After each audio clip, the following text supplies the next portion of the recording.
C'est une situation inimaginable qui s'est produite aux États-Unis. En effet, ce samedi 13 juillet, l'ancien président américain Donald Trump a été la cible d'une tentative d'assassinat lors de son meeting en Pennsylvanie. Heureusement, le républicain est sain et sauf. Toutefois, lors de l'exfiltration, on a pu voir ce dernier avec le visage en sang. Immédiatement, les autorités ont enquêté afin de trouver l'identité de l'assaillant. Il s'agit d'un jeune homme de 20 ans, Thomas Matthew Crooks.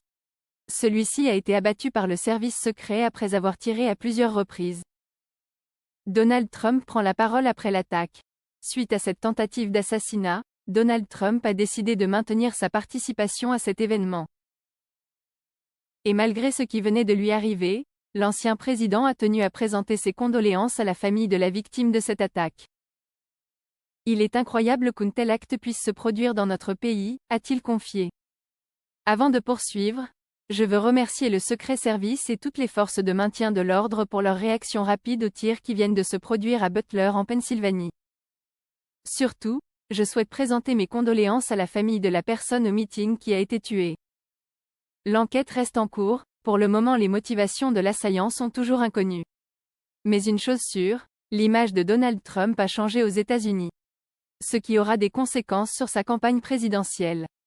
L'ancien président gagne en popularité. Suite à cette affaire, les réactions s'enchaînent et les yeux sont braqués sur Washington. Ce dimanche 14 juillet, l'historienne et politologue Nicole Bacharan a analysé l'attaque du 45e président des États-Unis pour TF1. C'est ainsi qu'elle s'est confiée sur les conséquences de cette affaire sur la campagne de Donald Trump. À l'évidence, il est devenu un héros américain. D'abord parce que c'est une véritable tentative d'assassinat, pas une plaisanterie, le tireur visait la tête. Ensuite, parce qu'il y échappe. Il a fait preuve d'un sang-froid inimaginable. Par la suite, elle a ajouté. Quand on voit cette image, démente, elle est ultra compatible avec un drapeau américain derrière lui, il s'affiche avec le poing levé, visage ensanglanté, avec un instinct presque animal. Il veut se montrer combatif, pas en victime. Une situation qui bouleverse la donne. Selon Nicole Bacharan, rien n'est encore joué pour Donald Trump, car d'ici au mois des élections en novembre, beaucoup de choses peuvent se produire. Mais une chose est sûre, la dynamique de la campagne a changé. Le camp républicain fait porter entièrement le blâme sur le camp démocrate.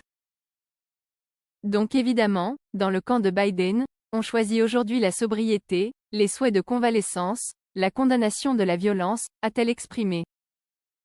Puis, elle a continué, mais ça va être très, très difficile de critiquer Donald Trump à l'avenir.